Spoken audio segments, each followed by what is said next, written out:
العلم واليقين والقبول والانقياد فادر ما أقول والصدق والإخلاص والمحبة وفقك الله لما أحبه. السلام عليكم ورحمة الله وبركاته.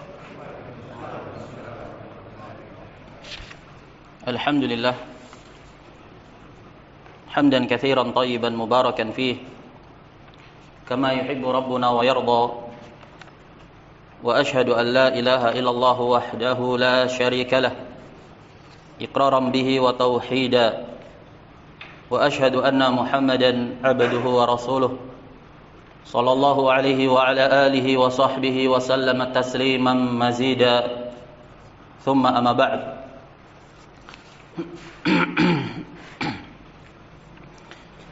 Jamaah kajian Maghrib Masjid Abu Dzar Al-Ghifari, waffaqani Allah wa iyyakum. Insyaallah kita mulai masuk pembahasan pertama dalam pertemuan kedua ini.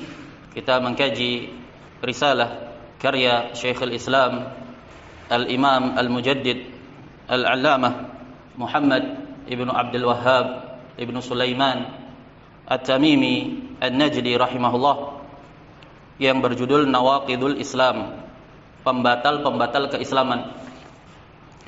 Risalah ini dijelaskan dan dijabarkan oleh imam ahli sunnah di abad ini, di masa ini, yaitu Samahatu Syekh Abdul Aziz Ibn Baz rahimahullahu ta'ala. Telah berlalu dalam pertemuan sebelumnya berkaitan dengan urgensi tauhid dalam kehidupan seorang muslim, bahwasanya tauhid adalah ruh bagi kehidupan seorang muslim. Telah dipaparkan dalil-dalil yang ada di dalam Al-Quran akan urgensinya at-tauhid, menunggalkan segala bentuk peribadatan hanya untuk Allah Subhanahu wa ta'ala semata. Dan telah berlalu pula dalam pertemuan sebelumnya penjelasan bahwasanya seluruh nabi dan rasul sejak masa Nabi Nuh alaihi salatu wassalam sampai akhir Nabi kita Muhammad sallallahu alaihi wasallam, seluruhnya membawa misi dakwah at-tauhid, seruan kepada umat manusia untuk menunggalkan Allah Subhanahu wa taala dalam perkara ibadah, memberikan hak peribadatan hanya untuk Allah Subhanahu wa taala semata. Sebagaimana Allah firmankan di surat An-Nahl, "Walaqad ba'atsna fi kulli ummatin rasulan an i'budullaha wajtanibut taghut." Allah berfirman yang artinya, dan sungguh telah kami utus di setiap umat, di setiap generasi itu seorang rasul, di mana mereka senantiasa menyeru, tauhidkanlah Allah, tunggalkanlah Allah dalam ibadah, dan jauhilah at-taghut, segala sesuatu yang diibadahi selain Allah. Seluruh nabi dan rasul membawa misi dakwah ini. Kemudian itu permasalahan at-tauhid dan permasalahan keimanan yang telah ada dalam diri seorang mukmin, telah ada dalam diri seorang muslim, itu bisa terbatalkan. Dalam artian seseorang yang berada di atas keimanan, berada di atas keislaman, itu bisa keluar dari keimanan dan keislaman karena perkara-perkara yang konsekuensinya adalah membatalkan keimanan dan keislaman mereka. Dalam risalah ini Nawaqidul Islam, pembatal-pembatal keislaman, disebutkan di dalam risalah ini oleh penulisnya sekitar 10 pembatal. Dan penyebutan ini bukan dalam rangka pembatasan, tapi penyebutan dalam rangka menyebutkan garis besar atau perkara-perkara yang mendominasi dari perkara-perkara yang membatalkan keimanan dan keislaman. Pembahasan ini berada dalam kategori permasalahan tauhid dan akidah, tapi diletakkan oleh seluruh fuqaha dari kalangan ahli fiqih dalam berbagai mazhab, diletakkan dalam kitab-kitab fiqih dengan judul bab hukmul murtad, hukum seseorang yang murtad, keluar dari keislaman dan keimanan. Di antara dalil-dalil yang menunjukkan bahwasanya keimanan atau tauhid yang ada pada diri seorang mukmin itu bisa lenyap, terbatalkan apabila terjadi pada dirinya perkara-perkara yang konsekuensinya membatalkan keimanan dan tauhid dia. Allah Subhanahu wa taala berfirman di surat Az-Zumar di ayat yang ke-65. Az-Zumar 65. Allah berkata, "Wa laqad uhiya ilaika wa ilal ladina min qablik." Dan sungguh telah diwahyukan kepada engkau wahai Muhammad sallallahu alaihi wasallam dan kepada orang-orang yang sebelum engkau, yaitu dari kalangan para nabi dan rasul. La in asyrakta la yahbatanna 'amaluk. Khitab ini, arah pembicaraan ini diarahkan kepada Nabi sallallahu alaihi wasallam. Sungguh apabila engkau wahai Muhammad, ini pentakdiran saja.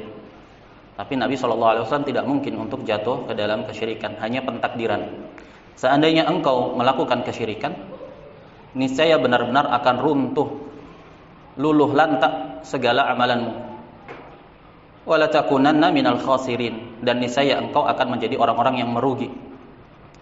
Jika Allah Subhanahu wa taala menjelaskan konsekuensi kesyirikan yang itu membatalkan amalan, mengeluarkan pelakunya dari lingkup keimanan, jika itu terjadi pada nabi saja maka terbatalkan keimanannya, apalagi kepada yang selain beliau.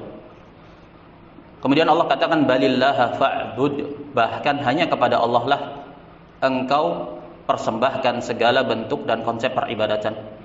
Wa kum minasyakirin, dan jadilah engkau termasuk orang-orang yang bersyukur. Jadi merealisasikan tauhid itu termasuk dari bentuk kesyukuran, termasuk dari bentuk merealisasikan syukur kepada Allah Subhanahu wa taala ketika seseorang menaruh perhatian kepada permasalahan tauhid. Kemudian Allah firmankan di surat Al-Furqan di ayat yang ke-23 ketika Allah katakan, wa qadimna ila ma 'amilu min 'amalin faja'alnahu haba'an mansura.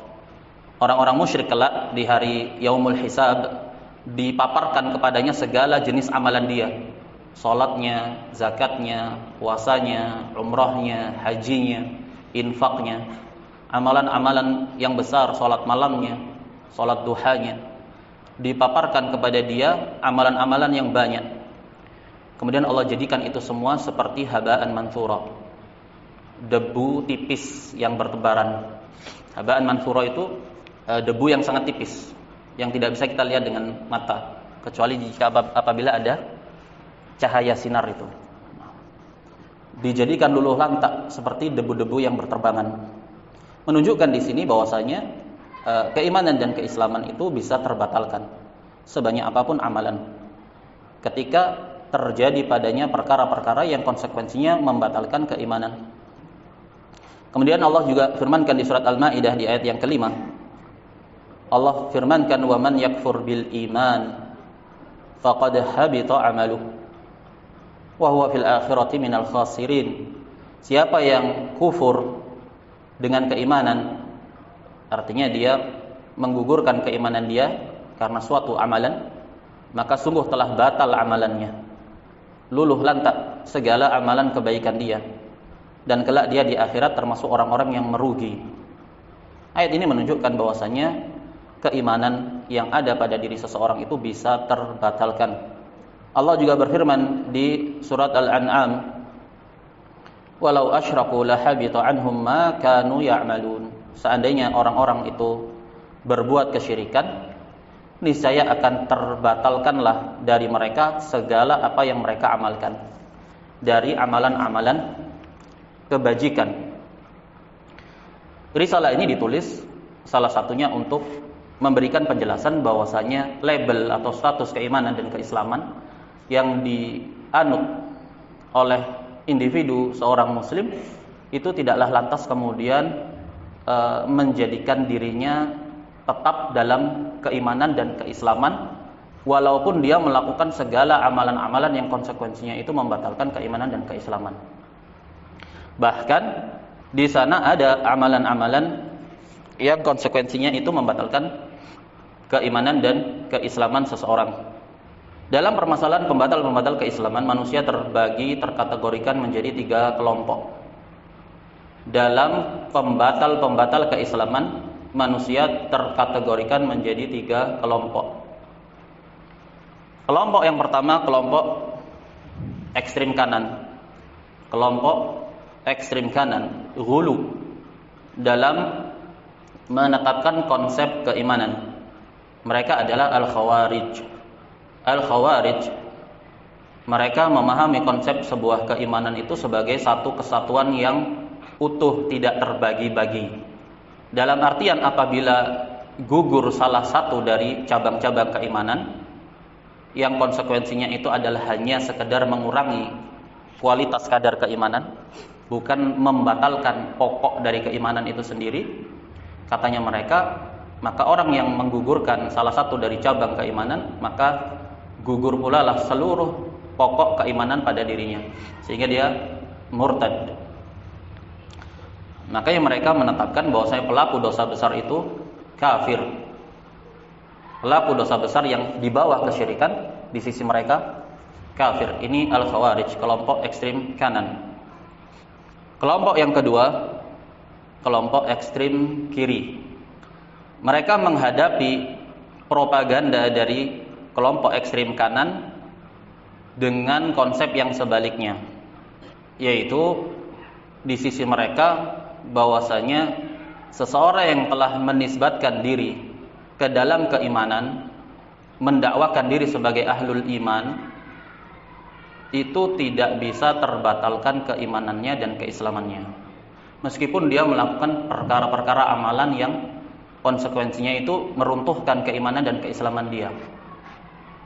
Karena di sisi mereka keimanan itu sempurna, biar bagaimanapun pokok dari asal keimanan itu tetap ada, biar bagaimanapun, selama penganutnya, pelakunya itu meyakininya di dalam hati, menganutnya dan mendakwakannya di dalam hati. Adapun amalan-amalan nyata, zahir, aplikasi dari amalan dari dirinya yang menyelisih keimanan dia yang ada di dalam hati, ini tidaklah memudaratkan. Dan kelompok ini adalah al-murji'ah. Di sisi mereka segala amalan yang itu nyata adalah sebuah amalan kekufuran dan kesyirikan hanya sebatas mengurangi kesempurnaan iman. Imannya tetap ada, hanya saja kurang sempurna. Di sisi sebagian mereka bahkan imannya tidak berkurang sedikit pun, tetap sempurna. La yadurru ma'a ma'siyatin al-iman. Iman itu tidak termudaratkan dengan maksiat. Nah, propaganda ini hampir-hampir sekarang ini merata di kalangan mereka yang menisbatkan ke dalam dakwah at-tauhid itu sendiri. Di sisi mereka, selama seseorang itu terlabeli dengan label Islam, status sosialnya adalah Islam, maka bagaimanapun dia beramal amalan kekufuran, amalan kesyirikan yang nyata, yang gamblang, maka tidak bisa dikeluarkan dari keimanan dan keislaman. Kenapa? Cukup bagi dia ketika dia menyatakan saya muslim.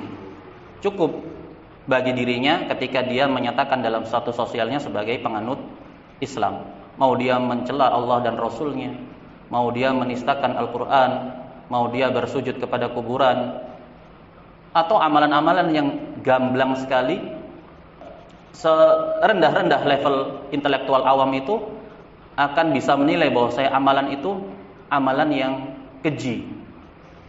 Misalkan seorang menisbatkan ke dalam Islam, status sosialnya menganut agama Islam, tidak terbayangkan kemudian dia menistakan Al-Quran misalkan, menginjak-injak Al-Quran misalkan, atau dia menistakan Rasulnya Muhammad SAW misalkan.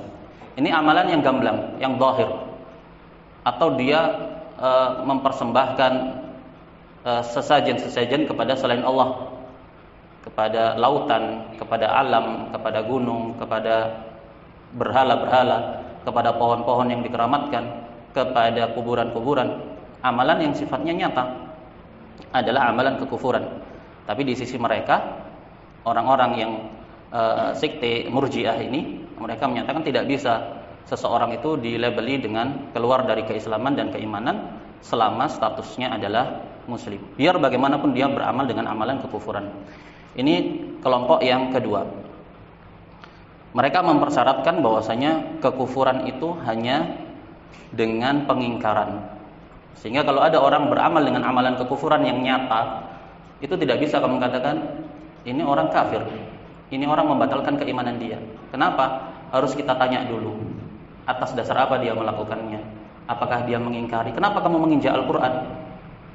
Kalau kita lihat ada seorang muslim menginjak Al-Quran, menistakan Nabi SAW misalkan, kita tanya dulu, jangan-jangan dia nggak tahu kalau itu tidak boleh. Ini tidak tergambarkan dalam konsep keimanan seorang muslim. Seorang muslim kemudian menginjak Al-Quran ini sebodoh-bodoh, seawam-awam dirinya.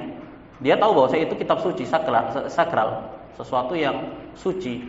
Nah, di sisi Murji'ah ini, orang-orang seperti ini ditanya dulu, jangan-jangan dia tidak tahu hukumnya. Ayo tasawwur. Tidak terbayangkan dalam benak.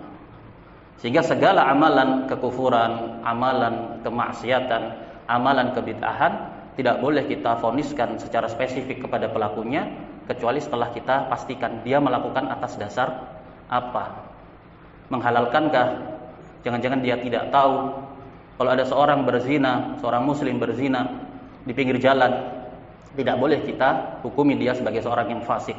Jangan-jangan dia tidak tahu. Kalau ada seorang misalkan na'udzubillah merampok, membunuh, tidak boleh kita hukumi sebagai seorang yang fasik. Kenapa? Jangan-jangan dia tidak tahu hukumnya. Kalau ada seorang muslim tinggal di negara Islam, tinggal di negara yang syiar-syiar Islam, masyarakat Islam itu merata, syiar-syiar Islam itu ada, kemudian dia tidak berpuasa di siang hari Ramadan tanpa udzur, tidak boleh kita hukumi dia sebagai fasik. Kenapa? Bisa jadi dia tidak tahu hukumnya. Terbayangkan tidak? Tidak terbayangkan. Kalau antum misalkan berjalan di lampu merah, naik motor berhenti. Lampu merah tandanya apa? Harus berhenti, tapi antum terjang, terus ditilang oleh polisi.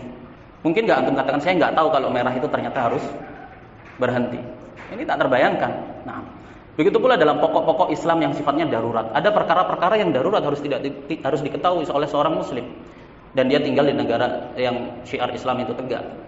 Jadi tidak terbayangkan dalam perkara-perkara prinsip dan pokok itu untuk seorang kemudian tidak tahu padanya. Nah, propaganda dari sekte Murji'ah ini dia meratakan secara umum bahwasanya permasalahan kekufuran itu tidak bisa ditetapkan spesifik kepada individu pelakunya kecuali setelah dipastikan atas dasar apa individu tersebut melakukannya. Kelompok yang ketiga adalah Ahlus Sunnati wal Jamaah. Kelompok pertengahan, yaitu menetapkan keislaman, keimanan, dan terbatalkannya keislaman dan keimanan itu berpijak murni di atas dalil. Apa yang Allah terangkan, apa yang Allah tegaskan, bahwasanya suatu amalan itu adalah kekufuran, suatu amalan itu adalah kesyirikan, dan konsekuensi hukumnya adalah kesyirikan dan kekufuran, maka kita hukumi di atas itu. Kenapa? Karena Al-Quran ini jelas, gamblang, diturunkan untuk menjadi pedoman hidup bagi seluruh umat manusia. Ada permasalahan-permasalahan yang sifatnya jelas, tidak tersamarkan pada individu seorang muslim. Kemudian pokok-pokok yang membatalkan keislaman itu mengerucut kepada 4 permasalahan. Yang pertama adalah i'tiqadiyah. Pembatal keislaman itu yang pertama pokoknya adalah permasalahan-permasalahan yang berkaitan dengan akidah. I'tiqadiyah, amalan hati. Dengan seseorang itu meyakini kekufuran, seseorang meyakini kesyirikan, meskipun dia tidak melakukannya, meskipun dia tidak mengucapkannya, kalau diyakini dalam hatinya, maka batal keimanannya, batal keislamannya. Kenapa? Karena pembatal keislaman tersebut, kekufuran tersebut masuk dalam kategori i'tiqadiyah, berkaitan dengan amalan hati, keyakinan hati. Misalkan seseorang meyakini bolehnya untuk bersujud kepada selain Allah, meyakini di dalam hati, tapi dia tidak pernah melakukannya, maka keyakinan ini membatalkan keimanan dirinya. Yang kedua, dasar-dasar kemurtadan atau yang membatalkan keimanan adalah qauliyah, ucapan. Maksudnya apa? Di sana ada ucapan-ucapan yang gamblang, yang jelas, konotasinya itu tidak bisa atau tidak terkandung padanya kemungkinan kecuali kemungkinan negatif, kufur dan syirik. Seseorang mengucapkan ucapan-ucapan kufur, ucapan-ucapan syirik, meskipun dia tidak meyakininya, maka bisa jadi dia terbatalkan iman dan Islamnya. Misalkan mencela Rasulnya. Seperti kisah sebagian kaum munafikin dan sebagian sahabat ketika perang Tabuk. Sebagaimana Allah jelaskan di surat At-Taubah, mereka bersenda gurau. Mereka mengatakan bahwasanya Rasulullah dan para sahabat terdekatnya itu arghabu butunan. Perut mereka buncit-buncit. Maksudnya membuli, mengkritisi bahwasanya mereka ini orang yang suka makan. Wa ajban 'indal liqa, dan orang-orang yang paling licik, paling takut ketika berhadapan dengan musuh. Cuman untuk bahan bercanda-bercandaan. Makanya Allah katakan wala in sa'altahum la yaquluna innama nakhudu wa nal'ab. Seandainya kamu tanyakan apa alasan mereka mengatakan seperti itu, mereka akan menjawab, mereka akan berdalih, beralasan, kami hanya sekedar bersenda gurau saja, bermain. Qul abillahi wa ayatihi wa rasulihi kuntum tastahzi'un. Katakanlah kepada mereka, apakah terhadap Allah, terhadap ayat-ayatnya, terhadap Rasulnya kalian bersenda gurau? La ta'tadiru qad kafartum ba'da imanikum. Jangan kalian meminta udzur sudah. Kalian itu telah kufur setelah kalian beriman. Dalam ayat ini Allah tegaskan bahwasanya mereka ini sebelumnya beriman. Tapi karena dasar ucapan itu tadi, keluar mereka dari keimanan, batal keimanannya. Meskipun mereka tidak memaksudkan untuk kufur. Mereka tidak memaksudkan untuk kufur. Dari sisi apa? Allah persaksikan bahwasanya mereka beralasan innama nakhudu wa nal'ab. Kami hanya sekedar bersenda gurau dan bermain-main. Allah persaksikan yang demikian. Tidak Allah bantah, tidak Allah batalkan. Kadzabtum, tidak, kalian itu dusta. Padahal sejatinya kalian itu memang benar-benar memaksudkan dengan itu mencela Rasul dan para sahabatnya. Tidak. Bahkan Allah ikrarkan bahwasanya mereka memang sekedar bermain-main, bersenda gurau. Tapi bersamaan dengan itu tergugurkan keimanan mereka dan menjadi murtad. Dan dalam hadis Abu Hurairah muttafaqun alaih bahwasanya Rasul sallallahu alaihi wasallam bersabda, "Innal 'abda, sesungguhnya seorang hamba itu la yatakallamu bi kalimatin." Benar-benar dia mengucapkan sebuah kalimat kata ma yatabayyanu fiha. Yang dia tidak menyadari kata itu ternyata kata yang besar, kalimat yang besar, resikonya, konsekuensinya besar. Ma yatabayyanu fiha, dia enggak ngeh. Dia enggak menyadari kalau ternyata dampaknya seperti itu. Yazilu biha finnari ab'ad ma bainal masyriqi wal maghrib. Dikatakan orang tadi dijebloskan ke dalam neraka yang dalamnya sejauh timur dan barat karena sebab dia mengucapkan sebuah kata yang dia tidak menyadari itu sebagai sebuah kekufuran. Ini menunjukkan bahwasanya ucapan itu terkadang bisa membatalkan keimanan seseorang meskipun dia tidak memaksudkan dengannya untuk kekufuran. Berbeda dengan Murji'ah. Al-Murji'ah, mereka mempersyaratkan kekufuran itu harus didasari dengan qasdul kufri. Memang orang itu memaksudkan kufur. Ketika seseorang itu memaksudkan dengan ucapan dia itu memang dia ingin kekafiran, baru dikafirkan. Tapi kalau dia tidak memaksudkan, tidak bisa dikafirkan. Para fuqaha menjelaskan di sana ada lafaz-lafaz yang gamblang jelas, tidak terkandung padanya kemungkinan bahwa lafaz itu konotasinya negatif, tidak bisa dibawa kepada makna positif sama sekali. Misalkan dia cela Allah dan Rasulnya misalkan, atau syariat ini dengan lafaz-lafaz yang gamblang sudah, konotasinya negatif. Misalkan kata kalimat bodoh, ini konotasinya bisa nggak kemungkinan positif? Konotasinya jelas, konotasinya negatif. Selama lafaz itu asal peletakan maknanya itu berkonotasi negatif, tidak dilihat apakah maksudnya itu memaksudkan kekufuran atau tidak. Yang dihukumi adalah lafaznya. Jelas. Yang dihukumi adalah lafaznya. Ketika seseorang mencela syariat, mencela Allah dan Rasulnya, jika lafaz itu memang konotasinya memang benar-benar celaan, konotasinya adalah negatif, maka tidak dipersyaratkan harus dia memaksudkan dengan itu untuk tujuan negatif. Gak bisa dia dikatakan kamu ini, dia misalkan mencela orang dengan lafaz-lafaz yang jelek. Kemudian jika diangkat ke ranah hukum, gak bisa dia katakan maksud saya itu dia itu pintar. Ketika kamu katakan dia ini bodoh, atau misalkan seseorang merusak nama baik itu apa? Pencemaran nama baik. Contohnya apa pencemaran nama baik itu? Lafaz-lafaznya contohnya. Mencuri ya, menuduh orang berzina. Menuduh orang mencuri, menuduh orang berzina. Lafaz-lafaz yang jelas. Kemudian ternyata tidak mendapatkan bukti. Bisa nggak ditarik ke ranah hukum pencemaran nama baik? Bisa. Ketika di sidang, nggak bisa dia katakan, loh maksud saya itu bukan seperti itu. Maksud saya itu dia dermawan, misalkan. Dia itu rampok, dia mencuri, dia itu korupsi, misalkan. Lafaz-lafaz ini jelas.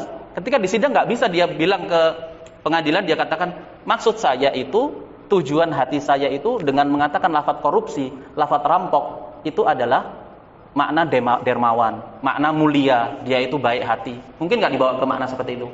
Nggak mungkin. Nah, jadi nggak dilihat maksudnya. Nggak bisa kemudian pengadilan mengatakan, oh ternyata maksud dia bukan sesuai lafaznya. Nggak mungkin. Pasti seseorang dihukumi sesuai dengan lafaz yang dia ucapkan, tidak melihat kepada maksud. Begitu pula dalam lafaz-lafaz kekufuran dan kesyirikan. Ketika makna yang dilafazkan dia adalah kekufuran, nggak perlu melihat kepada maksud. Seorang mencela Rasul dengan celaan yang konotasinya jelas lafaznya, ya sudah, dia dihukumi dengan terbatalkan keimanan pada dirinya. Adapun Murji'ah mengatakan tidak. Kita lihat dulu maksud dia apa dengan lafaz tersebut. Dan ini terbantahkan sebagaimana dalam surat At-Taubah. Kemudian yang berikutnya amaliyah, pokok dari kemurtadan. Yang ketiga adalah amal. Apa maksudnya? Amalan tindakan nyata anggota badan dia. Amalan seseorang itu bisa membatalkan keimanan seseorang meskipun dia tidak meyakininya. Contohnya, seseorang bersujud kepada kuburan, bersujud kepada pohon. Dia beramal, dia mempersembahkan sesajian dan sesembelihan untuk jin, untuk penguasa tempat ini dan tempat itu. Dia persembahkan itu semua untuk selain Allah. Ini amalan kan? Tidak dipersyaratkan bahwasanya harus didasari dengan adanya keyakinan. Dia meyakini enggak? Kalau dia tidak meyakini, ya tidak bisa dia dibatalkan keimanannya. Ini di sisi Murji'ah. Tapi di sisi ahli sunnati wal jamaah, amalan itu bisa membatalkan keimanan. Contohnya menginjak Al-Quran misalkan. Seorang muslim menginjak Al-Quran dengan menistakan. Nah, walaupun dia tidak meyakini, tidak, maksud saya tidak ada unsur penghinaan sama sekali. Nah, amalan dia kufur. Walaupun tidak didasari adanya keyakinan, tetap pelakunya terbatalkan keimanannya. Kemudian pokok yang keempat adalah syak, ragu. Yang namanya iman itu sesuatu yang terpatri dalam sanubari, nggak bisa digoyahkan. Ini iman, ini akidah, prinsip, ideologi, nggak bisa diganggu gugat. Harus disertai padanya yakin. Nah, termasuk dari perkara yang membatalkan adalah adanya keraguan. Meskipun dia mengamalkan amalan-amalan tauhid, misalkan mengamalkan amalan-amalan syariat, tapi jika ada keraguan pada dirinya, maka runtuh amalan dia, runtuh keimanan dan keislaman dia.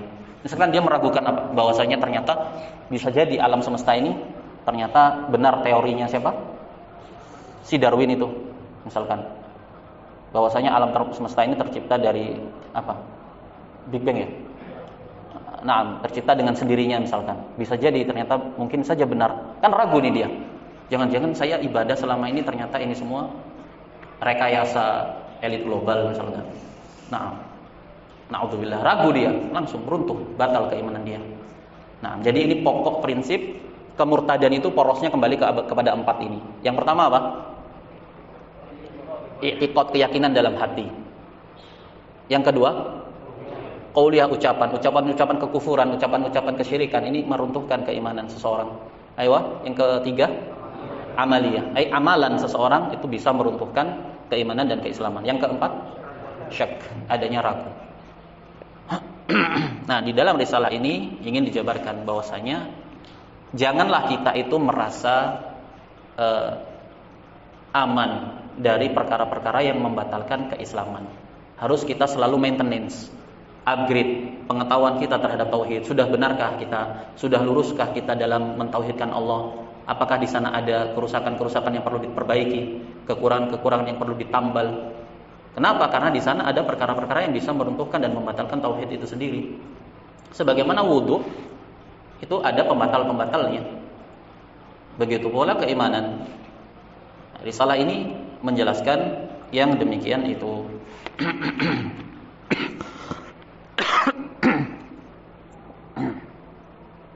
Kita baca. Berkata Al-Imam Ibnu Baz rahimahullah, alhamdulillah wassalatu wassalamu ala man la nabiyya ba'dah wa ala alihi wa ashabihi wa man ihtada bihudah. Amma ba'd. Setelah beliau mengucapkan alhamdulillah dan bersalawat dan salam kepada Nabi, keluarga beliau dan para sahabat seluruhnya dan orang-orang yang mengambil petunjuk beliau, kemudian beliau berkata, hadhihi risalatun muhimmatun fil aqidati. Risalah Nawaqidul Islam, pembatal-pembatal keislaman ini sebuah risalah karya yang sangat urgen, sangat penting berkaitan dengan akidah. Allafaha asy-Syaikh Abu Abdullah Al-Imamu Muhammadun Ibnu Abdul Wahhab Ibni Sulaiman Ibni Ali At-Tamimi Al-Hambali As-Salafi Al-Aqidatu Al-Ma'rufu Al-Mujahidu Da'i ila Allah Azza wa Jal, Syekhul Islam Al-Imamul Mashhuru Al-Mujaddidu liman darasa min ma'alimil Islami fin nisfi tsani min al-qarni tsani asyar rahimahullah wa akrama mathwah. Pujian dari Imam Ahli Sunnah di masa ini, yaitu Syekh Abdul Aziz bin Baz, kepada Imam Muhammad bin Abdul Wahhab rahimahullah, bahwasanya beliau adalah seorang pengikut manhaj salaf, seorang pejuang yang menyerukan kepada tauhid. Qala al-Imam Muhammad Ibnu Abdul Wahhab rahimahullahu taala, bismillahirrahmanirrahim, i'lam anna min a'zami nawaqidil islami asyaratan nawaqid. Ketahuilah bahwasanya di antara perkara yang terbesar dari pembatal-pembatal keislaman itu ada 10 pembatal, dan ini bukan dalam rangka pembatasan. Pembatal keimanan dan keislaman ini banyak sekali, tak terbatas, dan porosnya kembali kepada 4 perkara tadi, dan telah dijabarkan di dalam kitab-kitab fikih, mau fikih Syafi'i, fikih Hambali, fikih Hanafi, fikih Maliki, semuanya ada. Syekh Muhammad bin Abdul Wahhab memaparkan 10 saja. Kenapa? Karena ini yang sering terjadi. Qala Ibnu Baz, hadhihi al-aqidatul islamiyatu fiha qawadihu taqdahu fiha wa nawaqidu tanquduha yajibu an nubayyinaha. Dalam akidah Islam padanya terdapat perkara-perkara yang dapat merusak, dapat meruntuhkan dan membatalkan akidah Islam itu sendiri. Maka dari itu wajib untuk kita menjelaskannya. Wal qawadihu qisman, perkara yang mencederai, merusak Islam dan iman itu terkategorikan ke dalam 2 bagian. Yang pertama, qismun yang qudu hadhil aqidah wa yubtiluha.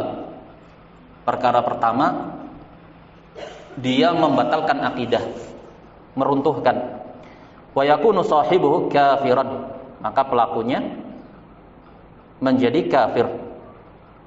Disebutkan oleh Imam At-Tabari, bapaknya para ahli tafsir, yang hidup di abad ke-3 Hijriyah atau di akhir abad ke-2 Hijriyah.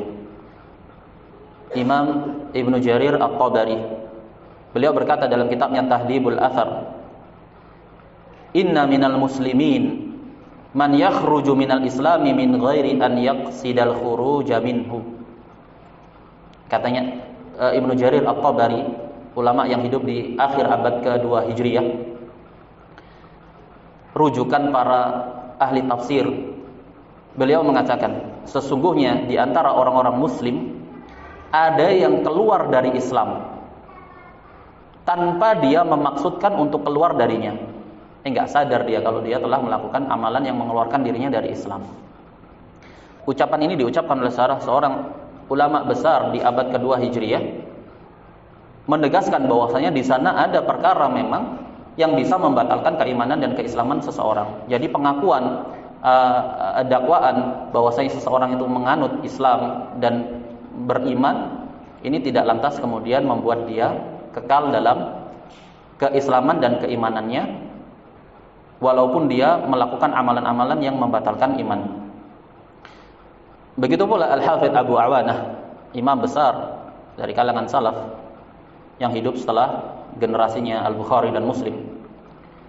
Beliau mengatakan dengan ucapan yang semisal, ada di sana orang-orang muslim yang keluar dari Islam tanpa dia sadari, tanpa dia maksudkan untuk keluar.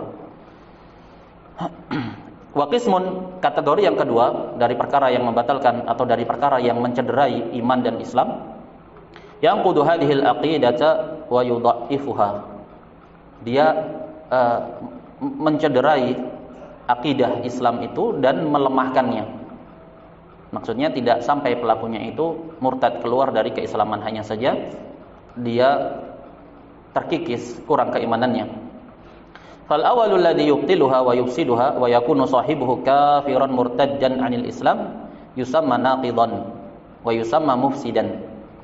Kategori pertama yang konsekuensinya itu membatalkan dan merusak keimanan dan keislaman seseorang sehingga pelakunya menjadi kafir murtad dari Islam, ini diistilahkan dengan istilah dalam ilmu syar'inya naqid, ai pembatal atau perusak keimanan. Fa nawaqidul islami hiya al-umur al-qauliyah wal amaliyatu al-mujibatu liriddah. Jadi pembatal-pembatal keislaman itu adalah perkara-perkara yang berkaitan dengan ucapan, berkaitan dengan amalan yang konsekuensinya itu membuat pelakunya menjadi murtad. Wa naqidu yakunu qaulan wa yakunu amalan wa yakunu i'tiqadan wa yakunu syakkan. Jadi pembatal keimanan itu porosnya ada 4, bisa dari sisi ucapan, bisa dari sisi amalan, bisa dari sisi keyakinan, dan bisa dari sisi adanya keraguan. Syak. Faqad yartaddul insanu 'anil Islam biqaulin yaquluhu. Sungguh seorang muslim itu bisa murtad, keluar dari Islam hanya dengan sebab satu ucapan yang dia ucapkan. Kita nukil kalamnya Al-Qadhi Iyad, salah seorang pembesar fikih Maliki, dan Ibnu Hajar Al-Haytami, salah seorang pembesar fikih Asy-Syafi'i. Beliau mengatakan, "Man talaffadha bi kalamin kufrin aw fa'ala fi'lan kufriyan aw i'taqada i'tiqadan kufriyan wa jahila anna ma hasala minhu kufrun la yu'dharu bal yuhkamu bi kufrihi."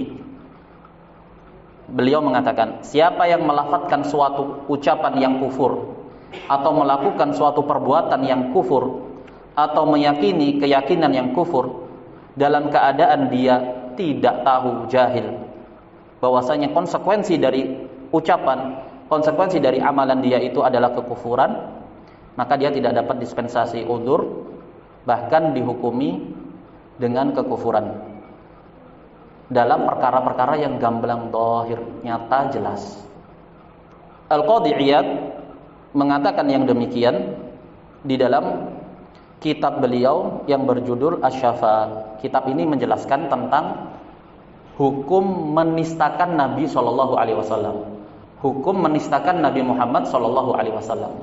Para fuqaha sepakat penistaan kepada kehormatan Nabi SAW ini riddah, tidak ada udzur padanya, langsung dihukumi kekufuran atas pelakunya. Tidak dipersyaratkan harus ditanya dulu maksudnya. Kenapa? Kalau kita membahas pembahasan masalah kemurtadan, berarti ruang lingkupnya membahas siapa ini? Kalau kita membahas pembahasan kemurtadan, ruang lingkupnya siapa yang dibahas? Ya orang yang menisbatkan ke dalam Islam kan. Tidak tergambarkan seseorang yang menisbatkan ke dalam Islam, dia menganut Islam, berarti kan dia percaya bahwasanya Nabi Muhammad SAW adalah nabinya. Nah, tidak terbayangkan untuk kemudian dia menistakan Nabi. Makanya para fuqaha kemudian menyatakan ucapan-ucapan penistaan kepada Nabi yang dilakukan oleh orang yang menisbatkan ke dalam Islam ini tak terbayangkan. Makanya para fuqaha mengatakan kalau ada ucapan kekufuran, perbuatan kekufuran, nah keyakinan kufur, maka pelakunya langsung dihukumi kafir. Tidak diberi udzur, katanya qadhi iyad. Maksudnya apa? Dalam perkara-perkara yang gamblang. Faqad yartadul insanu 'anil Islam biqaulin yaquluhu au bi'amalin ya'maluhu. Atau dengan amalan yang dia lakukan. Dia bukan buat karikatur apa? Misalkan karikatur yang na'udzubillah dia buat konsepnya itu pornografi misalkan. Dia karikaturkan di situ sosok Nabi misalkan. Na'udzubillah. Amalan ini kan ada kufur.